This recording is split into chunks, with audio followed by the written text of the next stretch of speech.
Bienvenue pour vivre cet instant de parole de la vie éternelle avec Marc-Joseph. Aujourd'hui, nous sommes le 4 août 2025.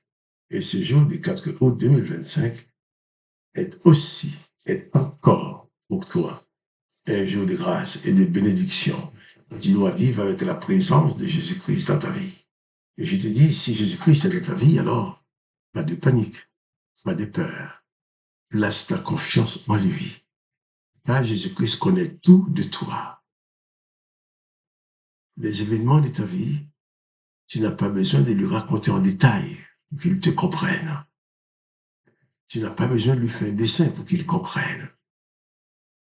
D'un seul mot de ton cœur, Jésus-Christ sait ce que tu penses, ce que tu attends, ce que tu ressens. Car personne ne peut ressentir ce qui se passe au-dedans de toi mieux que Jésus-Christ.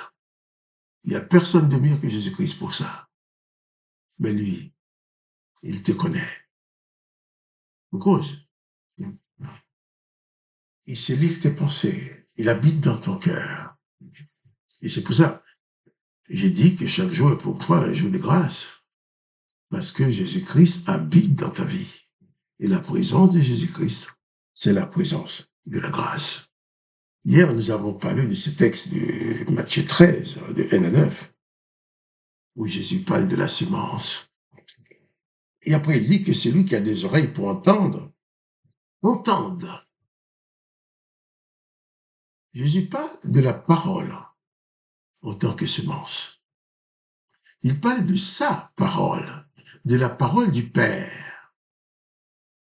Mais je voudrais profiter pour te dire aussi, en dehors des paroles de Jésus-Christ, toutes les paroles que tu entends dans ta vie sont en toi comme une semence qui tombe par terre. Car tout ce que tu vas regarder, tout ce que tu vas écouter, tout ce que tu vas entendre aura toujours une influence sur ta vie, sur ta personnalité. Car une fois que tu as entendu quelque chose, où tu vas accepter cette chose, cette parole, tu vas la prendre, tu vas l'utiliser, ou tu vas la rejeter. Et Jésus, par sa parabole, parle de cette différence. Telle personne que tu as rencontrée ce matin, que tu as rencontrée hier soir, que tu vas rencontrer bientôt, va te dire quelque chose. Peut-être pour toi, il va te dire ça, tu vas répondre ou pas répondre.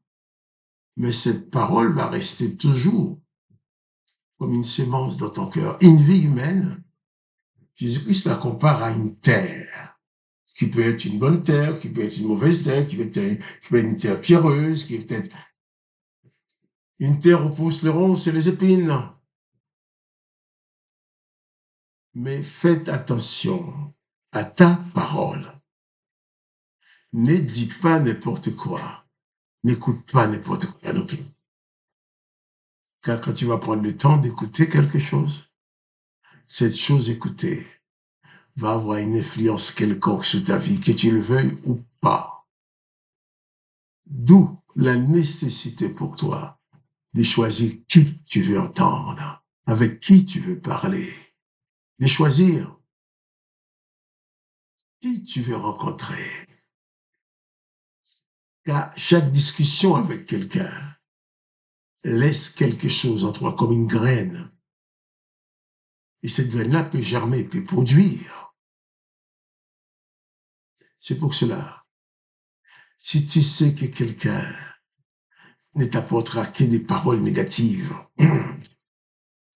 mieux vaut t'en éloigner. Il ne faut pas condamner ces personnes. Il ne faut pas condamner cette personne, il ne faut pas la détester. Il ne faut pas lui en vouloir. Mais tu dois faire en sorte que les gens que tu fréquentes ne prennent pas ta vie pour une poubelle. Une poubelle.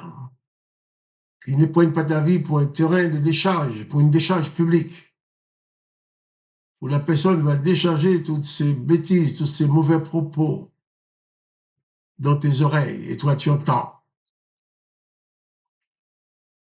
Choisis ce que tu veux entendre. Choisis qui tu veux écouter. En sorte que ton choix puisse correspondre à ce que tu souhaites, à ce que tu veux devenir.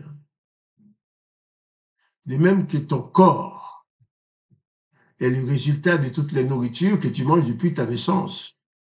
Ton âme, ton esprit, ton âme aussi, l'état de ton âme est le résultat de tout ce que tu écoutes, tout ce que tu regardes. Quel est l'état de ton âme? De quoi ton âme se nourrit-elle? Quelles sont les paroles qui façonnent ta vie? Jésus parle. Il dit, eh bien, c'est lui qui entend la parole. Celui qui parle, c'est un semeur. Mais celui qui écoute est un terrain pour les semeurs. Jésus va l'expliquer plus tard.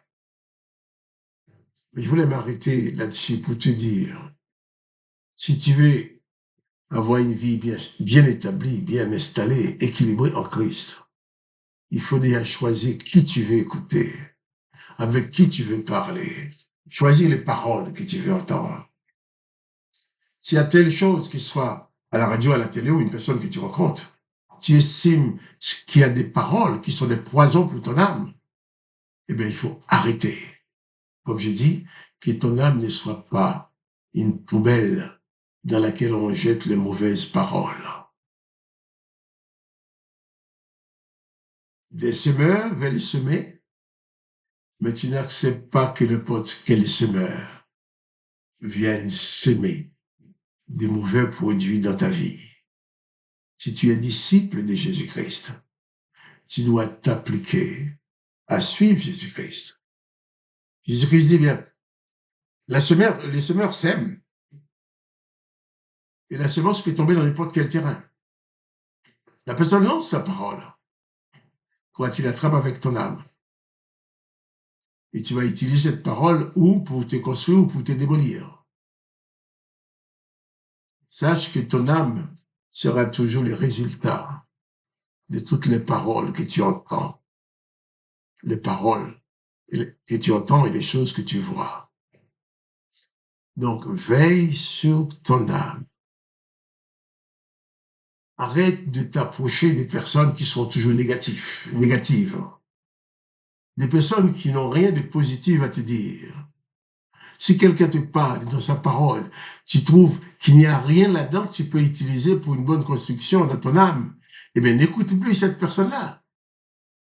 Choisis qui tu veux écouter. Même, tu peux lire. La lecture, c'est bien. Il y a des lectures, même si c'est pas l'évangile, qui t'apportent quelque chose. Mais il y a d'autres lectures qui ne fait que souiller ton âme. Donc, je te dis seulement, aujourd'hui, choisis quelle nourriture que tu veux pour ton âme. Au travers des paroles, de lecture ou de ce que tu vois. Parce que même que tu regardes à la télé, il y a des choses à la télé qui sont intéressantes. Mais la télé, c'est l'une des plus grandes sources de pollution pour l'âme. Choisis, je ne dis pas, c'est interdit de regarder la télé, non, tu fais ce que tu veux. Mais je dis, seulement, c'est important de choisir ce qu'on veut regarder, choisir ce qu'on veut écouter.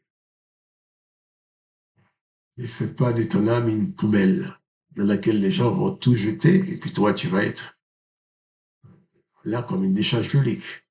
Non. Reçois dans ta vie la bonne semence, la semence de l'évangile, des paroles qui peuvent t'aider à construire quelque chose de beau. De même que tu fais attention à ce que tu manges, fais attention à ce que tu écoutes, à ce que tu regardes. Car la vie de ton âme, l'état de ton âme dépend. Alors que le nom de Jésus-Christ soit béni. Je te dis encore, pas de panique. Jésus-Christ est avec toi. Seulement, applique-toi à vivre selon la volonté de Dieu, le Père de Jésus-Christ. Et je te dis à demain pour les paroles de la vie éternelle.